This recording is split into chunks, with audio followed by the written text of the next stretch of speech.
మన సొంత బిజినెస్ లాగా మన సొంత మ్యానుఫ్యాక్చరింగ్ చేస్తున్నాం. And at every level the quality is maintain.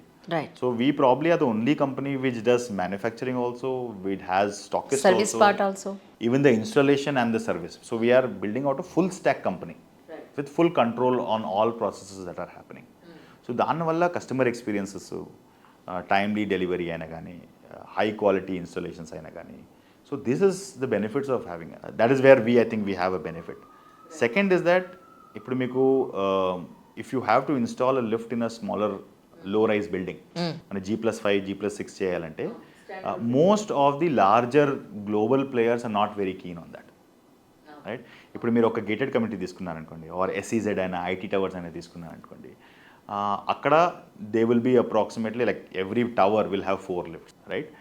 And to install 1 lift in 1 tower it takes approximately 30 floors ఉన్నాయనుకోండి, ఓ 60 lakhs పడుతుంది అక్కడ, రైట్? So in 1 tower itself you got around 2.5 crores. అలా ఓ గేటెడ్ కమ్యూనిటీలో 10 టవర్స్ ఉన్నాయి అనుకోండి, ఓ 20 కోట్లు 25 కోట్ల బిజినెస్ అతనికి ఫ్రమ్ 1 సేల్. ఇక్కడ మీరు ఒక్క లిఫ్ట్ మీరు తీసుకున్నారనుకోండి, ఇన్స్టాలేషన్ చేసుకున్నారనుకోండి, in G+6 or something, that is just about a 10 to 12 lakhs revenue.